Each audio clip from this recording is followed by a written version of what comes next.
Okay, what is up, YouTubers? Well, I'm out here fixing my truck because the engine light came on. There it is right there. Engine light came on and I had a few codes that came in. One was PO 300, PO 717, I'm sorry, PO 171, 1153, 1154.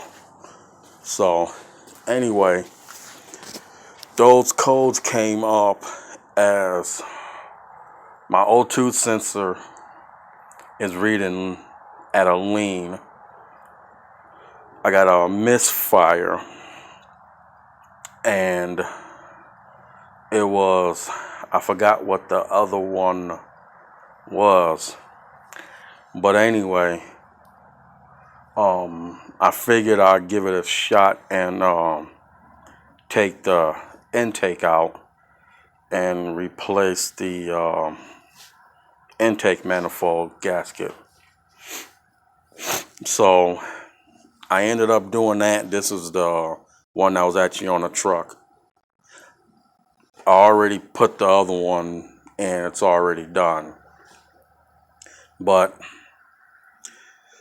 as soon as I tried to take the PCV valve off up here, you got to be careful. Plus, it was cold outside. I ended up breaking this. This goes to the PCV valve that runs down here and goes to the back of the heads and go down somewhere over in this area and in the engine.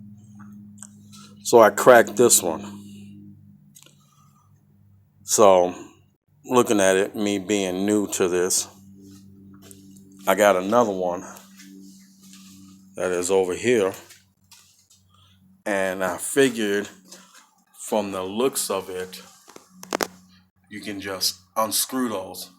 Well, it didn't, so I broke that one too. So I ended up paying $40, went to a salvage yard and picked me up a good used one. So I fixed this problem. Truthfully, it was actually easy taking this out and replacing it. The only issue that I had was, I'll come show you, the throttle body. So when you take the throttle body out and try to remove it, there's some coolant lines underneath it. You really can't see it. You can't really justify it, but it's down here. And then there's another one that connects to this hose here and it goes to the other end. Yeah, it's this line here. So it goes completely underneath this throttle body.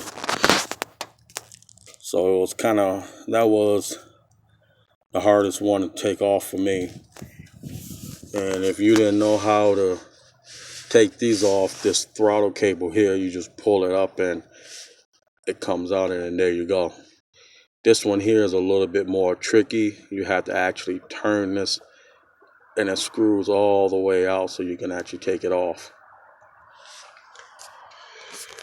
And this wires here that goes to the battery and then also goes to the ECM, I believe. It's a pain in the butt because it goes underneath this plate, these two wires, as you can see it. You take this off and then you move these aside and then it comes off. But yeah, the fuel line, you need a special tool right there and right below it. So up here and below it, you need a special tool. Didn't cost that much. It cost me about $10 to $11 to get that. And all you just do is you push it in, or you take this clip off, and then this comes off. This piece here, this is this tab here that comes off. And then it comes loose. You might spill a little bit of gas, so you might want to have a rag underneath it. So I figured while I had this off, I ended up replacing fuel pressure regulator, which is right here. And I ended up doing the oil sending unit that's in the back, because that's what I thought that was the problem for all those codes coming up, but it wasn't.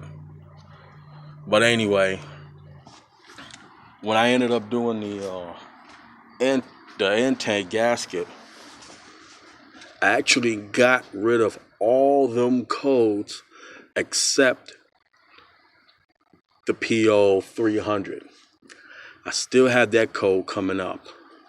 So what happens is the engine starts up fine, and all of a sudden the idle, it just starts stumbling. It stumbles really bad, then it gets really, really bad, then it shuts off. It just shuts off completely. So I don't know what's the issue that is. More than likely, as soon as I figure that out, I'm not going to spend any more money on this. I'm just going to take it over to a place and have them look at it. I didn't put a lot of money into it.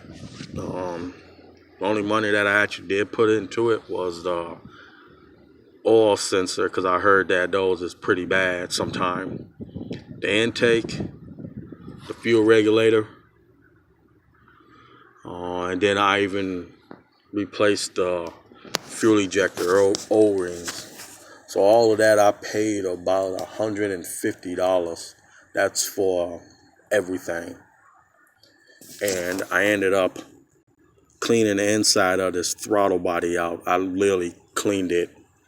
And then I even cleaned the mass airflow sensor as well. Oh, and I even did the fuel filter too, because I heard it when you change the fuel pressure regulator, it's recommended that you do the fuel filter. So I did that, and it's down there underneath my feet. So other than that, that's $155 gone, and still having this problem. But I can actually get it over to a shop that's actually not even 500 feet from me. So I'm gonna try to gimp it down there and see if I can get it tested, figure out what's going on with this PO 300 code, because my spark plugs, they're brand new. I replaced those like not even 2 months ago. So, but yeah, the only issue that I'm having is it just, when it starts up, it stumbles on idle and then it dies.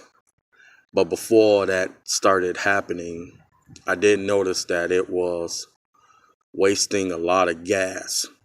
I was going through gas like crazy.